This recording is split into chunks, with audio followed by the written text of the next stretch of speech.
Hi, in this episode I talked to Satinder, an artist and printmaker, about how he discovered art at a young age and the support he had from teachers, which shaped his life. We talk about the scale of his work and the dry point process, which for anyone who isn't familiar with it, involves literally scratching an image into a perspex sheet, coating it with ink and putting it through a printing press. We also touch on what growing up and living in Wolverhampton means to him.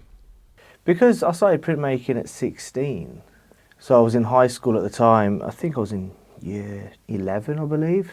And my teacher was actually predominantly a printmaker and a drawer. And you would see all these massive drawings in his studio, I remember. And he would teach us like dry point. And I remember I still got the actual print, and it's like a small little print about this big. And it's just of some flowers that was placed there, and I just like etched away into the plastic. And then he did all the printing for it. And that's how it got me started. When I was in university, I was like playing around with painting and even like graffiti and all these other mediums, but I wasn't quite enjoying it.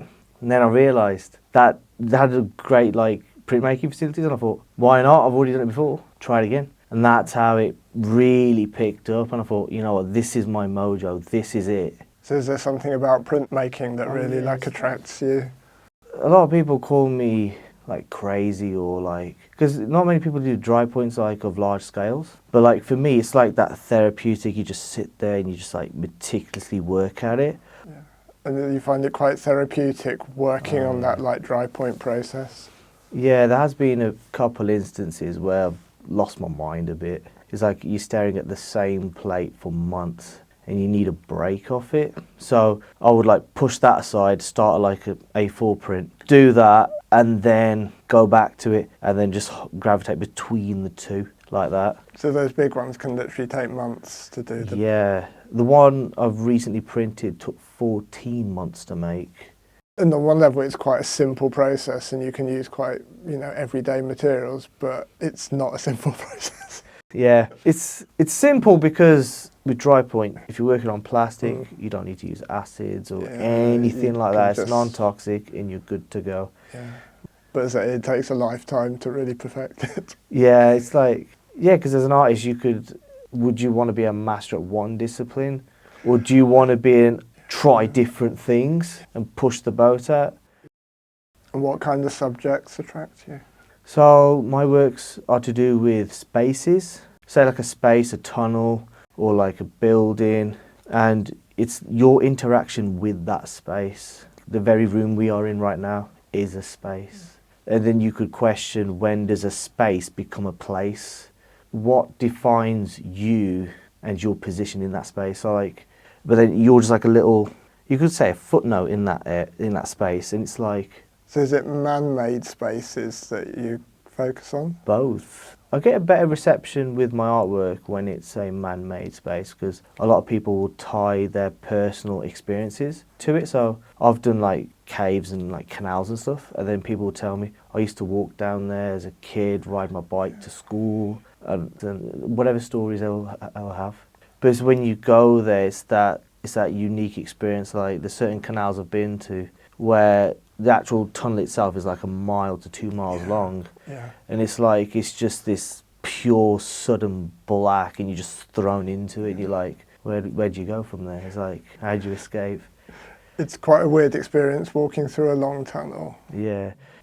Some spaces I've been to, it's just come across it, and I thought, this will work, I like this space, and I'll photograph it in that moment. Like when I do my photography, I just get my phone out of my pocket and I just photograph the picture there and then. It's quite spontaneous. Yeah, it's quite spontaneous. Make it as raw and make it as raw as possible, just nothing staged, just as it is.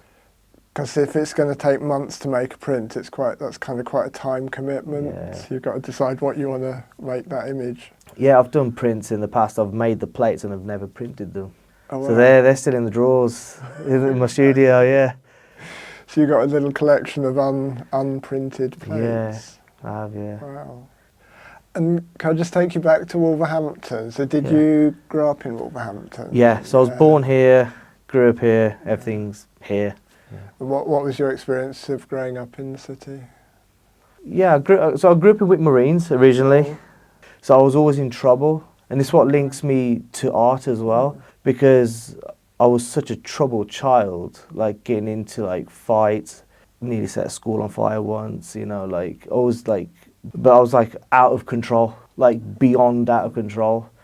And then I actually still remember it now. I remember like at home we had this like stripy wallpaper. It was cream and yellow, and then it had this strip that ran along. It had like flowers on it. And I remember one day, and I just had the table right there. I just grabbed a piece of paper and I started drawing. And I was about what 7, 8 years old, I think. And then my parents just looked at each other and went, "I'm just gonna leave him to it." Like even at home, I couldn't sit still. I was always in trouble. Yeah. So and then the one time I actually stayed quiet and actually stayed out of trouble, they didn't question it and just left me to it. Did it sound like you had a really supportive teacher at school? Yeah, I'm actually still in contact with him. So I've still got my Facebook. There's a couple of teachers. So yeah, Mr. Martin, that was his name. He was an Irish teacher. He was great. And then you had another teacher as well, Miss Nicholas. A good teacher, it's a life-changing experience to have a good teacher. And Wolverhampton now, kind of what does it mean to you? Any kind of special spaces in the city? It does, yeah. So with any art career or any career, obviously where it takes you is where you go. So if in the possibility I do leave Wolverhampton, if I move to London, whatever, there will always be that one spot in your heart where you know that's where it all began. You can't forget it. It's like, that's where I studied. Yeah, these are the teachers that I met, my peers, my mentors, the networking involved, all these artists. And even some of the prints that I've done, these large prints, they were photographed here. So one was in Dunstall, one was underneath the train station car park, like that tunnel there. So it's like, you can never forget where you started, where it all began. It's got a special place in your heart. I often end by asking, like, how would you describe Wolverhampton to somebody who's never been to the city?